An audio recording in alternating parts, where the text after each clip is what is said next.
Bien hallados a Sintoniza Europa.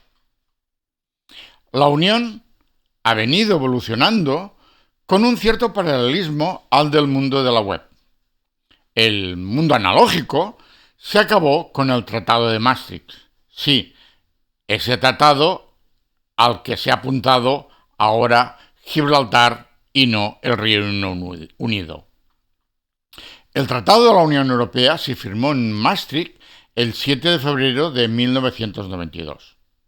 Conforme dicho tratado, la Unión se fundamenta en las comunidades europeas, primer pilar, más dos ámbitos de cooperación adicionales, segundo y tercer pilar, que son la política exterior y de seguridad común, PESC, y el ámbito de justicia y asuntos de interior, JAI. Con la entrada en vigor de el del Tratado de la Unión Europea, la CEE se convirtió en Comunidad Europea, CE, y entró en vigor el 1 de noviembre de 1993.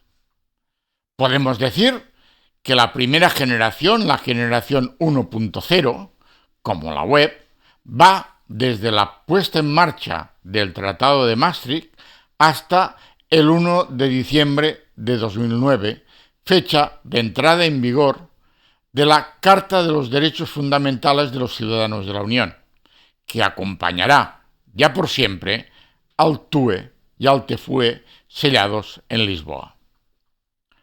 Al igual que en la web 1.0, en ese primer momento el ciudadano era solo un ente pasivo. Su actividad era de solo lectura, ya que éste no podía interactuar con el contenido normativo. La información estaba totalmente limitada a lo que el webmaster, la Unión Europea, le interesaba que se conociera. Los actores reales eran los estados, la Comisión y las empresas. Solo el ámbito de derecho laboral y el fiscal iban algo por delante, en ese momento en el reconocimiento de los derechos y obligaciones. La generación 2.0 la podríamos situar desde esa fecha, en 2009, hasta el inicio del Brexit. Y por poner una fecha, sería la del 20 de mayo de 2015, en la que se publicó en el Diario Oficial de la Unión Europea la Directiva UE 2015/849 del Parlamento Europeo y del Consejo relativa a la prevención de la utilización del sistema financiero para el blanqueo de capitales y la financiación del terrorismo, la llamada Cuarta Directiva. A partir de 2015 se detecta una nueva actitud que se resume en tres principios básicos: la unión como plataforma común, la inteligencia colectiva y la arquitectura de la participación en pos de la transparencia.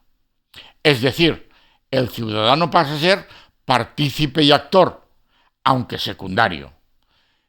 Se empiezan a cristalizar en las normas los derechos establecidos en la Carta de los Derechos Fundamentales de los Ciudadanos de la Unión. Hay un enfoque, pues, más colaborativo y de construcción social. Fenómenos sociales como el 15M tuvieron que ver en el cambio de fondo que eso representó.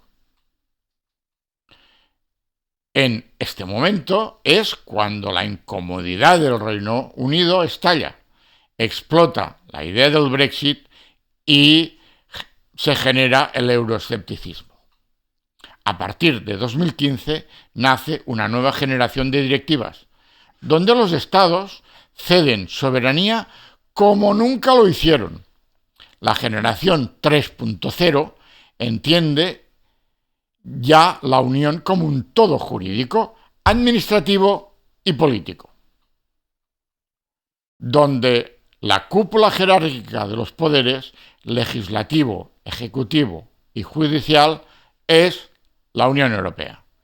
Ella y solo ella.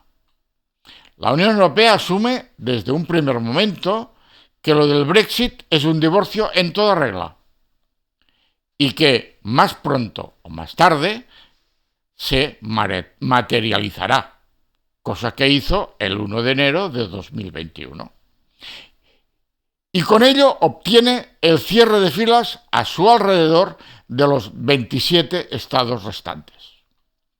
En esta fase, cada vez tienen más importancia los metadatos semánticos, llamados ontologías, normas que aportarán un valor añadido a la información y la diferencian y la hacen más inteligente y seguida por estados dentro de la Unión. Y también fuera de la misma, normas aceptadas por las multinacionales que entienden beneficioso para sus intereses asumir los principios de la Unión. Las imponen globalmente esas normas que en principio eran solo para el interior de la Unión. El llamado efecto Bruselas, que es aquel fenómeno en que las normas de la Unión ya no son tratadas por su sintáctica, sino por su semántica y transmitidas a todo el globo terráqueo. Posiblemente, a partir de ahora, de 2021, pasaremos a un nuevo escenario, el 4.0, donde nos moveremos hacia una Unión Europea única y ubicua. Estará en todas partes, donde el objetivo primordial será el de unir intereses e inteligencias, para que tanto las personas como las empresas se comuniquen entre sí en igualdad de derechos y obligaciones para generar la toma de decisiones y alcanzar nuevos derechos, generando un nuevo modelo de gestión pública. Y es que Europa también es un pañuelo.